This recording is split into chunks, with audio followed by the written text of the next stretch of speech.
Welcome to Life in the Bricks podcast, where we talk to real people about programs that enhance our community so that we can build bigger and better portfolios while providing options for our residents to achieve self-sufficiency. I'm your host, Tony McGinnis, Executive Director, CEO with the Huntsville Housing Authority.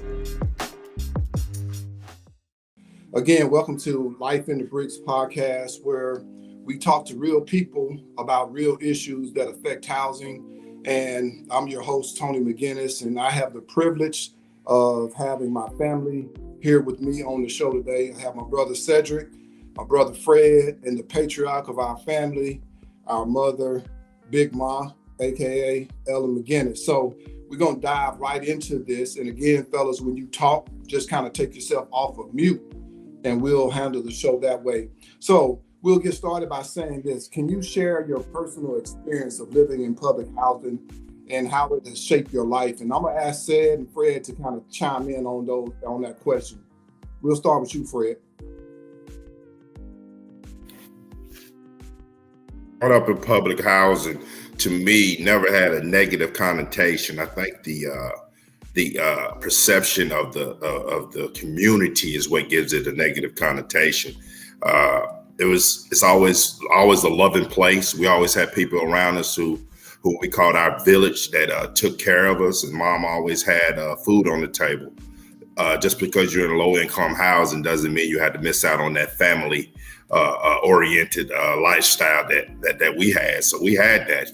Only time you hear negative issues about the projects is the high crime and just what the news would report. It would never report anything great coming out of the projects. So, man, I mean, it helped shape me to who I am today. Like, I absolutely love my upbringing. Yeah, that's what I would say about it. Awesome. What about you, Sid? I mean, I would have to second that. We had a lot of experiences that shaped us in many ways, whether it's life experiences of learning some things from different people that were coming into our life to help shape us and mold us to make us better. We always embrace those things. Sports experiences, man, we had some of the greatest training grounds for a person trying to make it, being able to go up and down the hill to the sand hill, get on the sand hill and work out and, run up and down the concrete court. So, it was one of the greater things that I enjoyed about our upbringing. We had places where we could play outside. The other things were, of course, having mom there, the intimate time that we spent with her. We had an opportunity just to have all of us together. And I feel like going through anything in that time period made us stronger as a family. Awesome. So I'm gonna ask this question to Big Mom, Ellen McGinnis. When you answer, just kind of take yourself off mute. So my biggest question for you is, how would you describe having a Boys and Girls Club right there in your own backyard for us to be able to go to? Well, can y'all hear me? Okay, having the Boys and Girls Club in the community was one of the greatest things that could have happened to all the children. It gave them structure, it gave them a place to stay, go, and it gave them a place to eat. Some of the kids probably didn't even have food for lunch or any time until the Boys and Girls Club came. And it gave them places to go. They had people coming in from all kind of aspects of life. And it was just one of the greatest things. And I think my boys was one of the first 3 to join the Boys and Girls Club. And that was great for me. So having the Boys and Girls Club in the neighborhood was great for the whole community. Awesome. So, well, I'm gonna ask Fred this question right here. What were some of the biggest challenges you faced living in public housing, and how did you overcome them?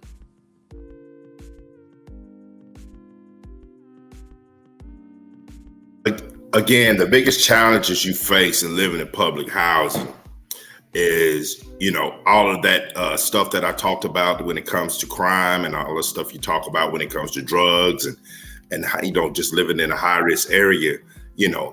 I'm not saying just because we were raised right and because we had a good upbringing that didn't exist. You had gangs, you had drugs, you had police brutality, you had, this is stuff we were seeing in the 80s.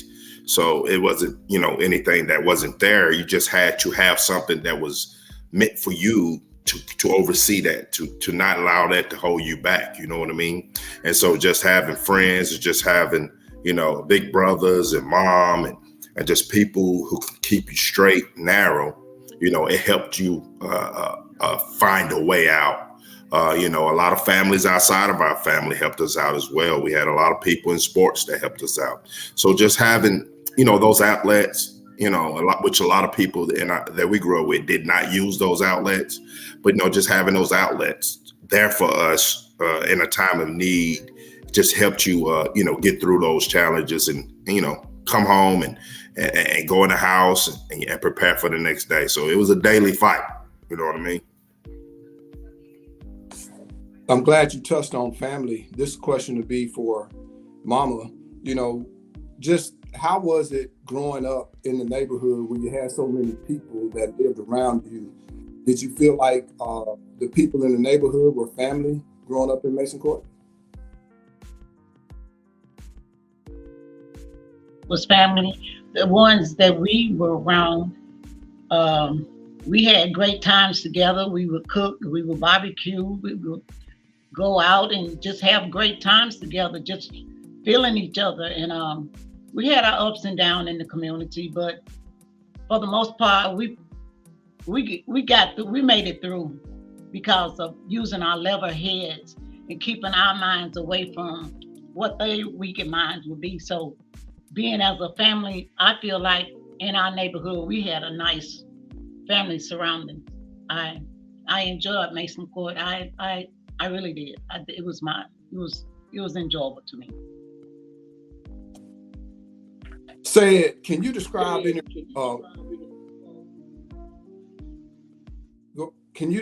any memorable moments or stories from your time in public housing that you'd like to share that kind of stand out? Yeah, I always like to share the story of when I was getting ready to go into my sophomore and junior year, and you were home for college. And during that period, we were training together. We would go up to Butler, hit the track. We would hit the weight rooms. We were hitting the hills. And that was one of the most important moments for me because outside of you, we didn't have many that would spend their time with us to get us ready for the level that we were about to partake in being at Butler High School. That training moment during that time was more of a bond between you and I because you were already in place for where I was trying to be with you being at A&M, at Texas A&M. And, me coming up behind you, having to live through that legacy, I had to see it firsthand. And then to get the training and the discipline that you instilled in us during certain times of, when the times were rough, when we were in MC, you would always come through. So that training moment that summer, I think it was between my sophomore and junior year, that really moved me in a way to make me want to be better because, the naysayers would always say, you can't make it if you don't put the work in. And that's something that we did. So I appreciated that moment. What about you, Fred? There's any memorable moments that you can think about, man, that kind of you want to share that kind of help shape who you are? Yeah, there's plenty of memorable moments that I'd like to share, but I'm not going to for the sake of this podcast. But absolutely, man, I could remember Mama politicking to get me into the Boys and Girls Club because at the time I wasn't old enough. You had to be 5 or 6 to get in. and I was 4 when they opened up. So you guys were already members, and I was sitting back at home, and Mama just wasn't going to have that. So I remember her going up to, what was it, Mr. Williams? I think it was Mike Williams. Yeah, Mike Williams, and politicking to get me in, and she vouched for me and said I could handle it. Next thing you know, I am with a Boys and Girls Club card, learning my Boys and Girls Club oath. That was one of the things that really stuck out to me, because without that community there at the Boys and Girls Club, who we had so many valuable people you could model yourself after. From Mike to Eugene to Cedric Worry, Tyrone Langford to Ray McCullough, all these guys that were really good guys to kind of model yourself after. That really sticks out to me. And of course, the relationships you have, even now, most of the people we see when we're around, they're from the projects Mason Court, or the other projects, Butler Terrace, Council Court, New Project. You see each other, and you guys know you have a bond because you know how you was raised. You know how difficult it was for you all to get through, and just to be 45 years old and sitting in a restaurant together and having fun is something that you probably wouldn't imagine would have happened with everything we went through. So yeah, it's just great. It's just like eye-opening when you get to see people that you've grown up with and have made it out and doing well. Went from the projects to the suburbs is what I call it. So it's pretty cool. Man, that's awesome. When I think about that, you're right. There's a lot of memories, man. And one of the things that I try to tell people from time to time is that's the one thing you can't take away from anybody who grew up in public housing. You're going to always have those memories. And no matter if the neighborhood changed, no matter if they tear it down, they can't tear down the memories. And we had a lot of good memories. We built a bond with a lot of good people growing up in those neighborhoods. So what I want to talk about now is, and say it in, Fred, anybody can kind of jump in, is what kind of misconceptions or stereotypes do you hear about public housing, and what do you think we can do to change these stereotypes as we be advocates for our community? I'll start. A lot of the times they're saying that if you're raised in the projects, you never can make it out. Well, you're looking at 3 that did, and that's a pat on the back to our community. Even with Mom being there were many others that played an integral role in us making it out Mason Court. They would link you to the people who had some hard times out there that were committing the crimes. And that's the hardest thing for people that's coming out of the projects, is that they're automatically linked to those people. That's not the case. And, with the right type of mindset within your family core, you can make it out of any situation. And that's just being positive, staying prayed up, and, having faith and belief like we were. Even when we were there, man, we had faith and belief that we were going to make it out. And Mom eventually, made that happen. So just being a part of it would be the biggest misconception, because you're automatically linked to something that could be so negative. So I would say that would be a major thing that I felt coming out of Mason Court, but learning what we learned, and sitting in a position now that we can go back and pull even more people out of those places. I just thank God for the opportunity to grow in Mason Court. I think with it, I think what comes with it is that people automatically think that people, and not just the projects. We could talk trailer parks. We could talk places where there's rough living. You know what I mean? They automatically think that these people are bad people. And it's just not the case. Your economic status does not determine whether you're a good person or a bad person. It's what's in your heart. And so what I always tell people is when the conversation comes about, hey man, I'm from the projects. You know, you should ask me more about that if you have an issue with it. And then they look at me like I'm crazy because they can't believe that I'm from the projects. But the problem is, you don't ever know who's from the projects. You know, the chief fireman, Gary Fincher, lived in Mason Court in the 70s. And nobody, it's just, you don't know who's from the projects. So the projects, man, I know that we get a hard ball thrown at us because of being,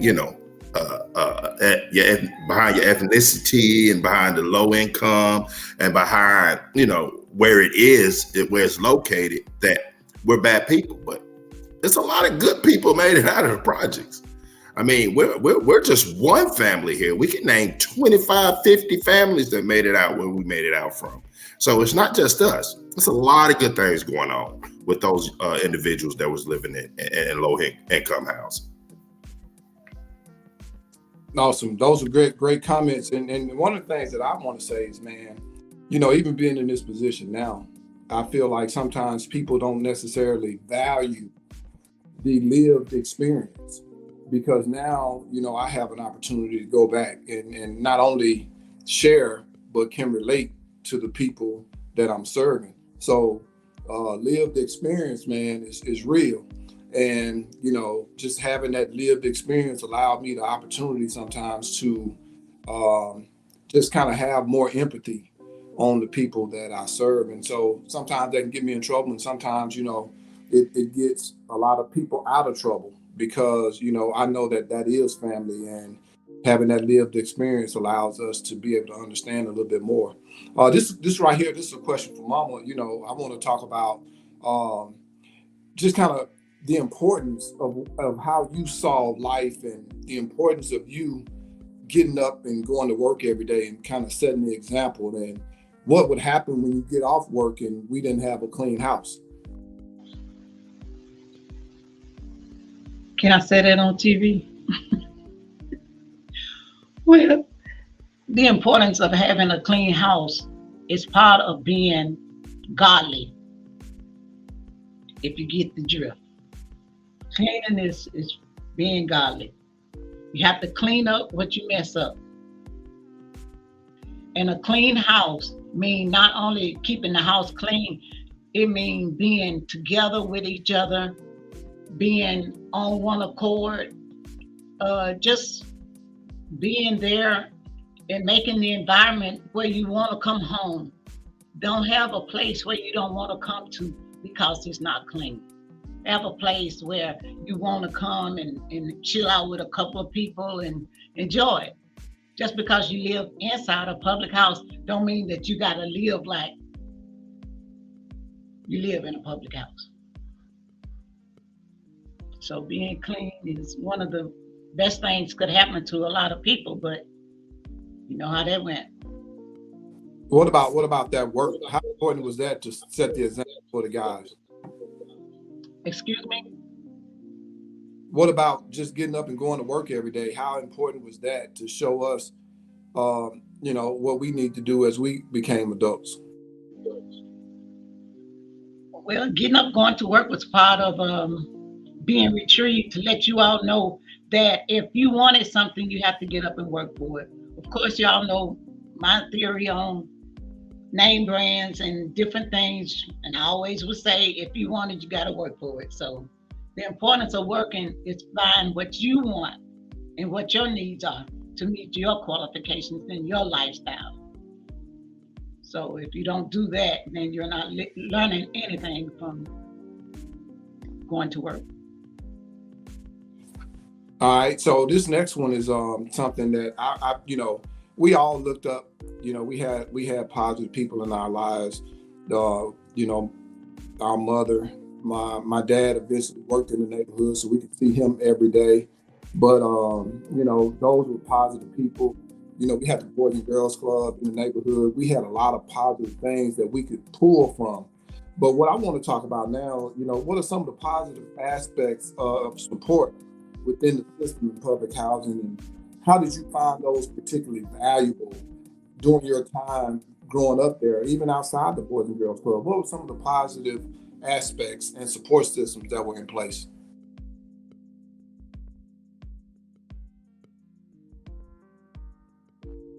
Okay, first of all, what you found uh, uh, within the community we were in were resources, right? People had resources. A lot of those resources were through sports for us. Let's just be honest. So, sports, and then schools. You have great individuals within the schools that helped all three of us out. You know what I mean? I ain't got to name the names. They know who they are. They know who. We know who got us meals when we needed. We know who got us shirts when we needed clothes on our backs, and we know who took us to church when we needed a word. You know what I mean? So teachers, coaches, other family members that brought you in when you were around them, that showed you what. Well, hey, this is how I understand how you guys are living, but this is how we're living. You know what I mean? And gave you a positive, insight on what's not there at the time for you.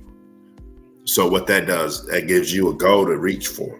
And so living through that time, you found ways of adapting and taking what you see from other families, and you make it a part of your everyday, which puts you on the road to success, right?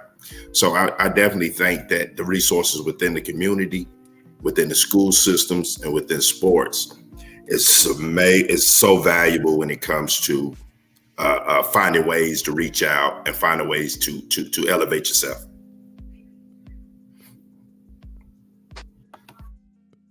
I agree, Fred. A lot of individuals and families back in the day were instrumental when it came to making sure we were okay. A lot of people cared about Vicky's boys, as they used to call it.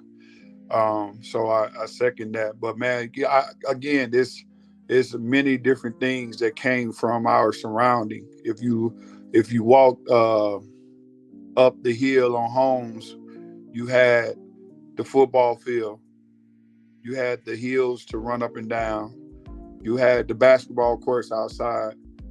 If you walked to the Terry Heights, you had some of the same things. So if you went, Butler Terrace and Norwood and New Project, we had places where we can go and actually be kids. And one of the biggest things, as we got a little older, rest his soul, Mr. Albert Farrar was very instrumental in our lives with waking us up on Saturdays, giving us something to do, taking us around, building gardens, cleaning. That was huge for some guys that, didn't know really what the Boy Scouts were, but ended up being Eagle Scouts in some way. But it was those resources. It was, some of the coolest points in our lives were when I would go to a game in high school. My favorite teacher, and she'll remember this like it's yesterday, always had me a strawberry milkshake and a double cheeseburger so I can be ready. So, it was pretty cool, man. Those experiences you do miss. It's a lot of memories.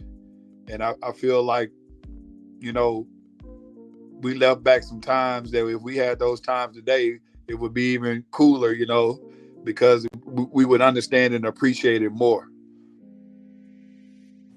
Man, said I never knew that you took the snacks strategy away from the house. I can remember there were times when I would give you a bag of chips to wash the dishes for a whole week for me. And I never did know that you kind of took that outside the house, man. Yeah, man. Bag of Doritos. So, Fred, you talked about sports And said you kind of echoed it. You know, man, we had some athletes to come through the neighborhood. And when you talk about just guys, man, is you know, I mean, y'all want to share any names of just what those guys were able to do as athletes and how they influence you in your career? Let me just start off by saying, before AI, we had the real AI in Patrick George. He was one of the coldest basketball players to grace the grounds in North Huntsville. Man, we probably would have had the first Derrick Henry and Patrick Claiborne. He was just a beast of a football player. 6'4", played both ways, linebacker, running back. You know, it's so many in my era that I can name. I can go on, but was inspired by just the work ethic those guys were putting in too, trying to make it out of the surrounding areas that we, you know, were the PJs. You know, we had Brian Stigger with University of Alabama. He was a horse. I mean, it can go on. I mean, we have produced some of the greatest athletes that made it or that didn't make it coming out of Alabama. And, you know, I was just thankful for just to see, you know, to be able to go to Birmingham and play some of the bigger schools there or wherever we played. We were ready because we had the athletes and the players to carry with us. So, you know, even before our time, everybody know about the Bobby Lee Hurts. Everybody know about, you know, the Bobby Caddiges, those guys that were laying down what we were trying to do. So I'm sure Fred got many more in his mind because, you know, being a student of the game, and we can go on for days talking about how many people came out of where we came from. Man, like you said, there was a plethora of athletes that we grew up with. I say this all the time, being a collegiate basketball player, I was never afraid to play against anybody in college in this land because of what I went through, growing through, playing basketball, playing football, baseball with guys who I thought were gods. Might not have been, I might have been in school. It might not have had the you know, the discipline that they needed to be in school. But my God, we had some athletes that, like you say, this is every city. It's not just us. This is every city. Everybody you play against brought something to the table, and it was like an amazing athlete. So I always took that with me. I'm like, man, we got this big game. This guy's supposed to be real good. And I just think about it. Man, I play against William Pride. You know, I played against Howard Pride. I played against all the Prides, right? I played against Kenyon Hambrick. I played against Ray Green. Come on, man. This is how I thought when it came to playing college basketball. There was nothing that could shake me. And that's how, you know, I kind of take that to my life now, you know. There shouldn't be anything that can shake me. Things could go wrong, but man, I'd have been through it. We done got through it a lot, you know what I mean? I remember Tony going to on Sundays, going up to the Boys and Girls Club, and they would have the gym full of all the athletes that were from the surrounding area, and just seeing, you know, man, seeing how he would dominate guys that he wasn't supposed to dominate, but because it's within his heart, it wasn't gonna be any other way. And those guys respected him in return because guess what? He wasn't gonna he wasn't punking out on anything. So yeah, man, that meant a lot, man. You know, just because, you know, just think about it. We in school, we got a lot of good kids that played on our teams, but think about the guys that didn't make it. Who would have had a better roster? Just think about that. The better roster would have come out of the projects. Man, awesome. Listen, there definitely were a lot of great athletes, a lot of great people who helped influence our lives. I had one last question for Mama, though, before we kind of ask everybody else their last question. You know, why was it so important for us to be in the house before the street lights came on?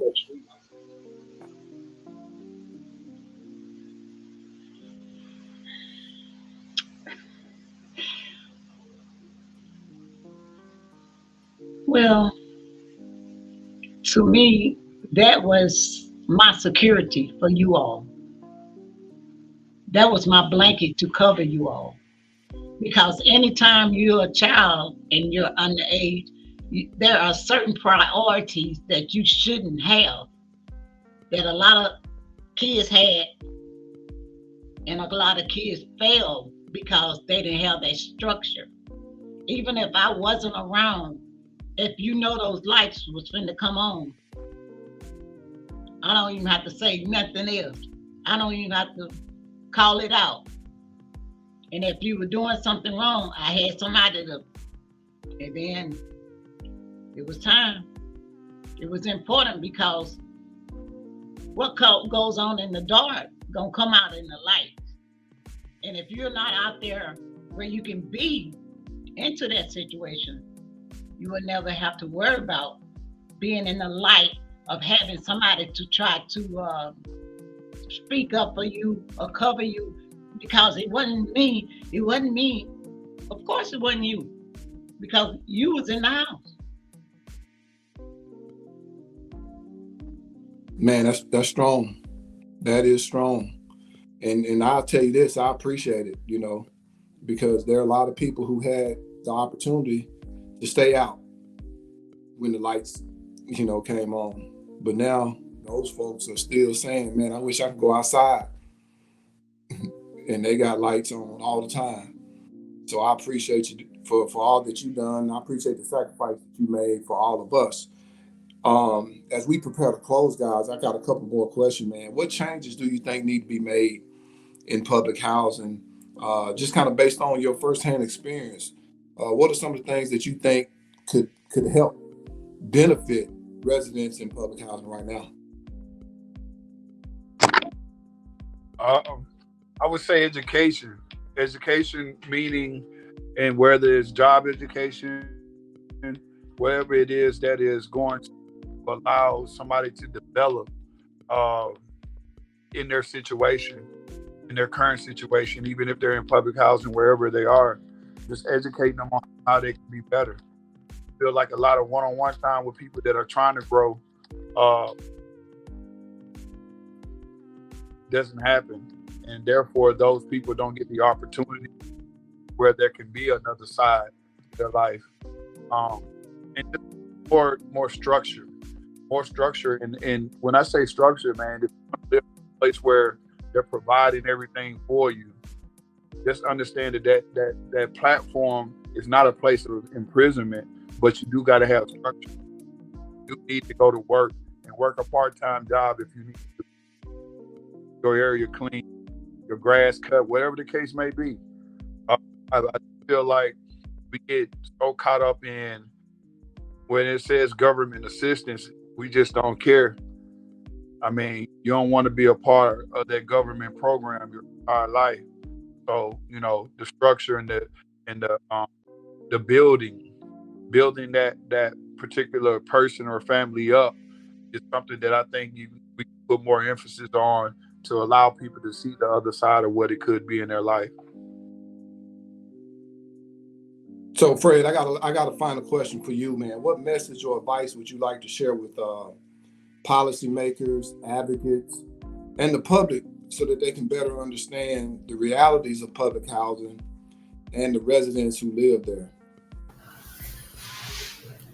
If I had the lawmakers, the policymakers, and the people that write about us in the same room, I would tell them to go and live it. Go and live it. Go and experience it, because it will change your mind about a lot of things. Yes, you'll see stuff that you shouldn't see. But if you go and live it, then you would get a better understanding of how to help out. My number one thing, just to go back to Ced's question, is mental health. It's mental health in our communities, of lower income communities with high risk crime. It's all about mental health. It's about finding someone that they can talk to, finding someone that they can vent to when it comes to the trauma that we live through, because that's exactly what it is trauma. we probably would never have to go back to public housing or to low income houses. But guess what we do? We still have dreams about what? Public housing and income housing. What is that called? Trauma. So the mental health side of it is why I think if we could find ways to get to these tenants and to the people that live in these places and give them a way out, therapists, someone to talk to, so that they could know that it's okay to have those feelings. Because right now they don't know it's okay to have those feelings because they're not talking to anybody about it. So what do? They go to drugs, they go to drinking, they go to doing other things that make them feel better at the time instead of fixing the problem overall. So I would definitely tell the policymakers, lawmakers, find a way to get the experience of living in those and low income houses, and then find a way of finding the mental health side of it to help us all out. Man, that's a loaded response. I definitely appreciate that. And as we wrap this first episode of Life in the Bricks up, I just want to thank y'all for making this happen, for being available for the show.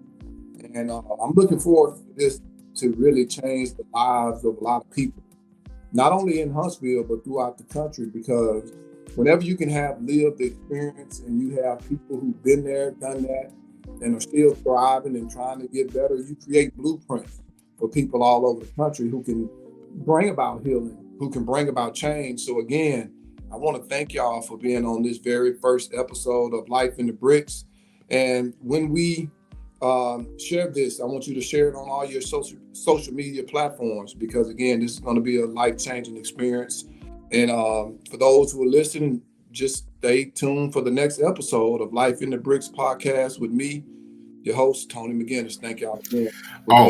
Before we get off, go buy that Life in the Bricks book that Antonio McGinnis has written. He's also an author. I know he told y'all his little bio in the beginning, but go get that Life in the Bricks book. It's an amazing, amazing literature. Appreciate that. Happy to be here, bro. I'm proud of you. Hey, but don't live for something. You already know what the results will be. That's just us coming out with the right mindset, pushing forward. Very thankful we had people that surrounded us, and more importantly, we had us. So, MCT.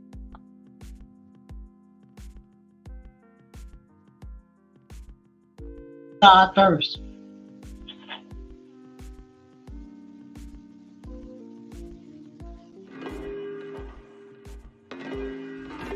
We've come to the end of the podcast today. Please share the link on all your social media platforms. We hope that you all will join us again next time. Until then, keep serving and keep pushing. This has been another amazing episode of Life in the Bricks podcast. Peace.